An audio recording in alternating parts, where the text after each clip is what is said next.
Alright, y'all, welcome to another episode of the Get Legit Podcast. Power.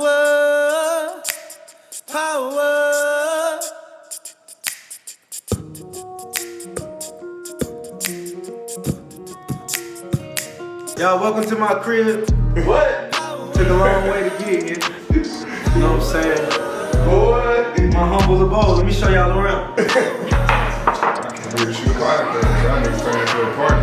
You think it was a party that we turned into? Y'all look like a caveman up until the day. I'm glad I shaved my fucking face. So I'm really glad you back. Back from the dark side.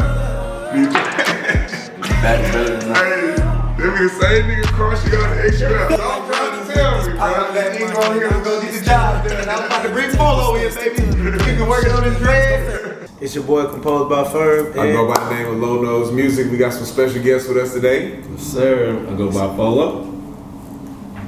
Phil. Man, these some entrepreneurs around here in the city of Atlanta. A lot of y'all already know about them. And we're going to be talking about giving, and thanks. So giving versus thanks. And you came up with that title today. Yeah, man. It's around Thanksgiving. It's a time where everybody is always, advocating for giving and stuff like that. So, I really wanted to take a deep dive into it and talk about the advantages of giving without expectation of some type of compensation for it. You know what I'm saying? Like, it's a lot of people that give for like the cameras nowadays with social media. It's a lot of people that give with the intent of getting something back. But like when you can really genuinely give and give something to somebody else and help them reach something, or attain something, I feel like that's the best, most fulfilling way that you can go. How you feel about that, Folo? Absolutely. I'm all about giving back. Like, that's probably one of the most important things for me to do is to obviously work and put myself in a position to give back to people. It's probably one of the greatest feelings in the world, to be honest with you. Yeah. This man has called me one day and be like, let's go give out some McDonald's burgers. He'll call me at 7 in the morning, be like, hey, let's go get 100 McDonald's burgers. Just go give it out to take care of our people. Like. So yeah, that's right up his alley. What about you, Phil? How you feel about giving and being responsible? Because y'all are both professionals. So, we've all given and gave amount, and we're talking finance right now. You've given and been irresponsible, and you might have not done what you're supposed to. Talk about giving and still being responsible, and how would you navigate that? I mean, I feel like it's definitely important to, give what you are able to give. Like, don't over leverage on giving. Yeah. Even though, it'll still find a way to come back around. But you want to balance it out that way you can have enough to give again. Exactly. You want to give 30%, 40% this month and not have any to give next month. You want to portion it out, because you might want to give again in a different way. So. Now, I heard you say one thing. You said come back around, and that brings me to one of the reasons why I believe in giving. Some people believe in it, some people don't, but it's big and it's karma. Okay. Like, you know what I'm saying? Like, I feel like when you really do something genuine and you put anything good into the universe, it's always going to come back to you. Mm-hmm. That's just how I feel, whether, you call it karma or whatever, however you want to describe it. But at the end of the day, I feel like it's just that natural attraction to you doing something good. And so, like, I feel like that's really a big part of giving, and not necessarily, like I said, wanting to be compensated for it directly, but indirectly, that some type of way it's going to come back to you. Absolutely. I agree with you, actually, on that, because, when you give back, it's a special type of feeling that you feel when you're doing that. And then the impact that you have on the person that you're helping or that you're looking out for is irreplaceable. So, and then, putting that good energy in the air, what's coming back tenfold. And not that you're doing it for that, is that your contribution to whatever it is that you got going on in life is important. And it has to be a selfless thing, a careless thing, something that you do from the bottom of your heart. Sometimes it just feels so good that it is kind of selfish. It's like once you understand the power of it. But you're right. It's like you're not doing it for that, but it's like it just has that effect where it's like feels good. I feel like once you do that and you start to build rapport with people and you get a reputation of being someone that wants to help somebody, because I'm pretty sure at some point in time in everybody's life, you've been at a point where somebody gave something to you or gave you some knowledge or gave you some type of direction. And, like you said, it was almost, what's the word I'm looking for? Like, it's just, money couldn't buy it. You know what I'm saying? It was just like one of those feelings. And so it's like, I feel like when you can build a positive reputation of being somebody that's selfless and that wants to give back, that in turn projects you. You know what I'm saying? It projects your whole personification of yourself and how people see you, how they receive you, how they treat you. Mm-hmm. You know what I'm saying? So it's a big thing. So it's like, I feel like that good rapport comes from being selfless and you know helping others. Man, and that's in the whole reputation thing. I mean, you can be giving. Other ways of giving is supporting. You know what I mean? I actually got all of us are professionals. When somebody supports your business, you know what I mean? Mm-hmm. That's huge. You know what I mean? That's a big type of giving. You know what I mean? So you have to appreciate the givers and also be responsible as giving. You know what I mean? Mm-hmm. 'Cause there's a thin line. You know what I mean, between supporting and making somebody dependent. Or enabling certain behavior. Like I said, I have family members, that live across the world, right? And sometimes they just feel like because you're born in the States, you just have this privilege. And to be honest with you, there is a benefit of being born here versus in some other places. So you want to give back, you want to help, but at the same time, you don't want to enable certain behaviors that might stop someone else in a different location from progressing or from working hard, where they think that it's easy when really it's not. You just see the end result and not emulating the process to get to where you need to be. Yeah, definitely. Because we based in Atlanta, and like one of the biggest things that like irks my nerves, and it's like I love giving back, but it really irked me, and this is like some of the homeless people here, like they'll go left field, man. They're like they can get real rude, like $1. Yeah, like you know what I'm saying. You try to give them food, they're like, I want money, like. But then they say they want money for food. Like it's just like, come on, bro. Like I'm not going to enable you and your addictions. I want to see you get better, but I want you to be healthy. So if I can help you, let me help you. Mm-hmm. But at the same time, like when you start to enable people, they don't want to help themselves. Exactly. Sometimes I feel like with the there's so many homeless people in Atlanta. Mm-hmm. It's like I don't get sad about like the fact that I can't give all of them $1. You know what I'm saying? You can't because you're spread. You spread yourself too thin. But at the same time, it's like I would love to like find one homeless person that I feel like I could give to, and like they're able to receive it, and like I can change their life with the information. Sounds like you want your giving to make an impact. Thank you, because there's so many times where you can give, and it's like, who knows what they're gonna spend? Exactly. Like who knows what they?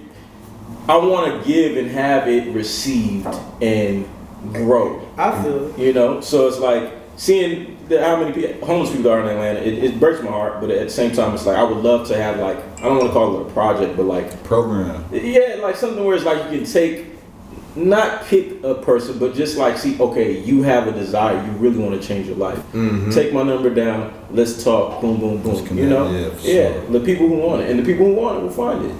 Definitely. And to be real, we're gonna keep it real.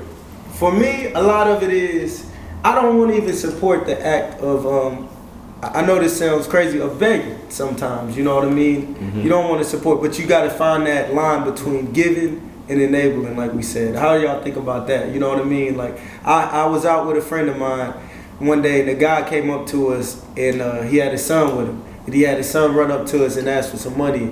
And a friend of mine, he was like, no, I'm not gonna give you no money, little man. And your dad shouldn't have you out here begging like this. Mm-hmm. And I just sat back. I never even said that. That's the first time I spoke on it. And I kind of felt the same way. But we see it as I don't know if it's a courtesy. You know what I mean? A courtesy in America to not say that thing, but do we? You know what I mean? There's a power in when you. That's a challenge, right? When you know what I mean? It's a thin line because it's like you want to be the person that preaches. Do what you can with what you can, or offer something. You know what I mean? It's different because the truth. Not to cut you off, like that could actually damage him at a young age to where he thinks like, I need money. Let me just go ask for it. Like, instead of do something or make a formula or create a program to get something done, you're programmed to beg, and it's like it's a bad example. In turn, you're going to belittle yourself. You know what I'm saying? Because everyone has the power to start something, to create something. Everyone has their own individual thing about them that pops that can be monetized. You know, a lot of people just don't figure it out. But I feel like if, like you said, just at a young age, especially with kids, like when you're growing, you're learning while you're growing. You know what I'm saying? So it's just like, if that's what you're learning as you're growing, imagine where can you go from that once you get older? You know what I'm saying? Do you want to be 40 years old doing the same thing you were doing that your father had you doing when you were younger? And it's like you said, it's a thin line between being firm and being mean. Like, you know what I'm saying? Being stern and like really keeping it real and being mean. But sometimes people just got to see that perspective too. And sometimes it comes across as mean, but it's a form of, you know, care and concern and love. Yeah. I wonder, like, what if, like, the next person we gave money to in Atlanta, we asked them, like, what are you going to do with this to change your life? Like, how are you going to, are you just going to buy chips or cigarettes? Like, how are you trying to change your life? Just a question, because a question can make, want to change their life. Some of them aren't thinking, they're just surviving. But a question can, like, spark that flame, like, how? You know, like, you know, dang. Like, they might go to bed and be like, damn, like, what am I doing to change the situation? But that's a question that has to be asked. You know, like, the biggest thing in life that I've learned is exposure. And if people aren't exposed to things that's going to help them grow and help them to be the best them, then a lot of the times they're just content where they at because they don't know any better. You know what I'm saying? Like, if you don't know to do anything better than what you're doing, chances are you're probably not going to get there. You're probably not going to do it. True. Yeah. But I'm going to caveat to the next, so we all can find reasons to give. We can, and whether it's we want to get the things or we want to feel the satisfaction. There's a quote that I heard that actually Ed Frank said. It says, "No one has ever become poor from giving." So that kind of keeps motivating me. You know, when you said, like, I wonder what he's doing with it. Sometimes I'll find myself trying to be disciplined. Man, I don't want to give to somebody that's begging, and there's other people out there trying hard, and I'd rather give it to somebody I already see working hard or trying. You know what I mean? Like, for instance, if you got a friend, whether they're an entrepreneur, they could be, photography is a good one, and you see them already doing it. You can support them because they're already going. But at the same time, I think about what Anne Frank says, no one has become poor from giving. And it's the truth, man. Every time I think about whether I was in a hard time financially, it was never the result of me giving somebody something. Yeah. You know what I'm saying? Yeah, that's powerful. That makes sense for real. With all the giving and giving aimlessly, of course, you know, we all entrepreneurs, business owners, different things and stuff like that. But the importance sometimes is in monetization and things like grants, because we all know money make the world go round. So if we wanted to make that big impact, like you said, with the homeless person, what do you want to do? Like, how do you want to change your life? I think one of the big things that we've been exposed to are like nonprofits.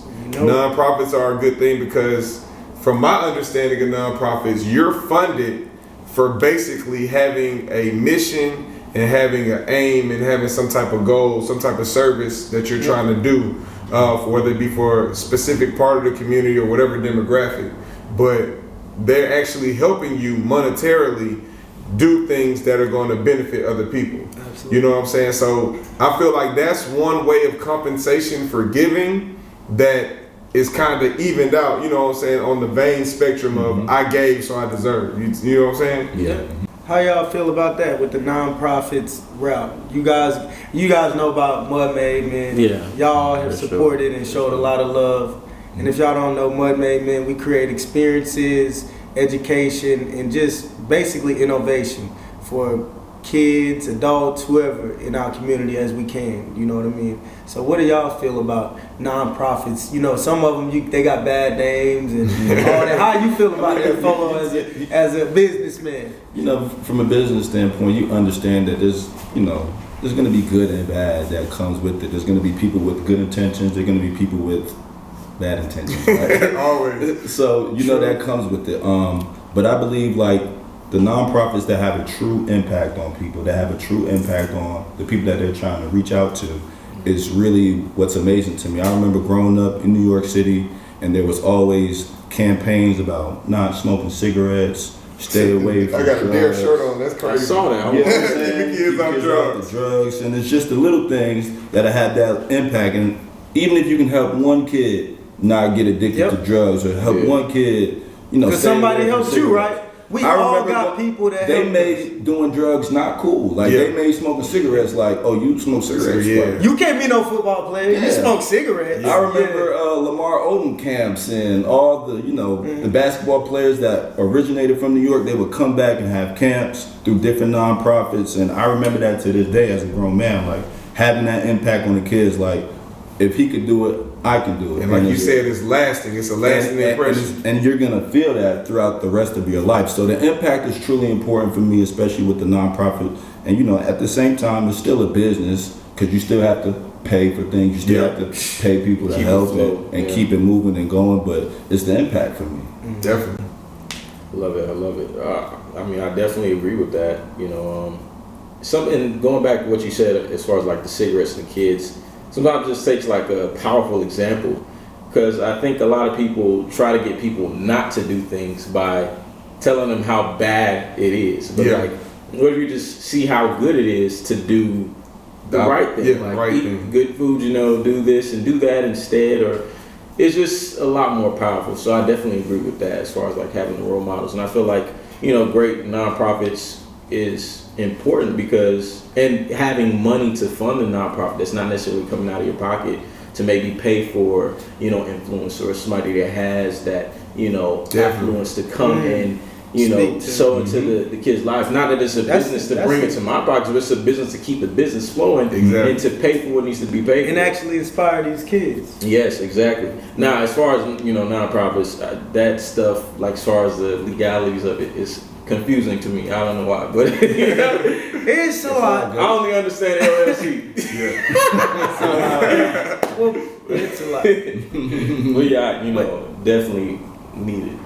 Okay, well, I feel like we had a good conversation, but y'all know we go to our 3 P's. Yeah, man. Power, purpose, and prosperity.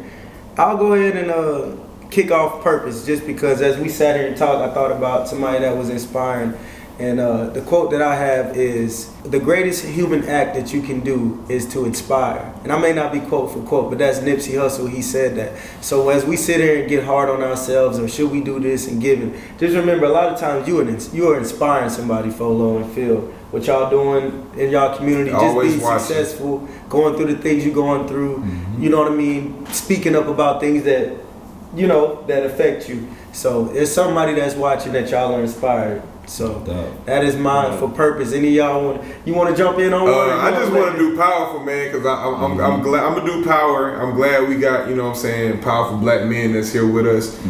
Successful black men doing their thing, man. And it's just like, my tip for power is just never underestimate. And it piggybacks off what you said. Like, there's eyes always on you, and a lot of people don't realize how powerful they are in their influence of just themselves, because you're living in your life, but you got to realize everybody sees life through different eyes. You know what I'm saying? Everybody sees different experiences. Everybody doesn't always see the bad. They might just see the good. But your good might inspire somebody to get through their bad. You know what I'm saying? So like, just for power, for me, I just, just off the top of the head, man, it's like, never underestimate your power, because it's there. You know what I'm saying? We can get y'all to give something about prosperity. Let both of y'all go. Yeah, let's get something about prosperity. We're going to put y'all on the spot. I like that power, that purpose. You want to take power? You take prosperity? No, definitely. I love it so much. Yeah. Go ahead, man. You can say what you want here, man. It's all good. Just give. How do you feel about power? It's a community. You want to uplift. And what we spoke about today. I just feel like, give them a tip. That's the thing. We give them a tip on the piece. Okay, but I want to touch on what Lo said as far as like finding your power. I feel like that's so important. Everybody gets these kind of ruts, and you might get to a dark place. Maybe you might be confused. You might be battling a lot of emotions, or just not really know who you are. I feel like finding your power is tied to knowing who you are, and knowing who you are is attached to finding your power. Definitely. So it doesn't necessarily have to be like a talent or anything, extraordinary. I just feel like you kind of got to know what gives you a good pivot in life and what kind of helps you move. And it's essential, so. Definitely. I just wanted to agree on that prosperity. Yeah. It's deep, prosperity with purpose. I mean, it really all ties into it. Definitely. They tie into each other, for sure. They're all cousins together. Yeah. Yeah, give them something on prosperity, man. Give them a tip about prosperity. Well, what stuck out to me was when you was talking about purpose, and I feel like that's something like I think about a lot. Like, or when you're thinking about life or what is life, it's like I'm not going to call it a struggle, but just something that you think about. Like, what is your purpose, quote unquote, or what are you trying to get out of life? And I think it's just a continuous journey of just doing good deeds, finding new challenges, knocking out new goals, circling back, and going for more and bigger and better. And it really resonates with me. You know what I'm saying? Just trying to figure out like, what are you trying to get out of life? And I don't feel like there's a right answer. You just have to continuously try to obtain greater and bigger and better things, have an impact on the world. And life is good, man. That's it.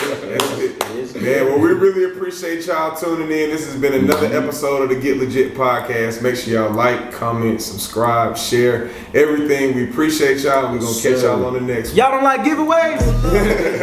Come get some free stuff. Like, subscribe, follow. We love y'all, man. Guess who's going to jail tonight? Crank us up, man. That was cool. Okay.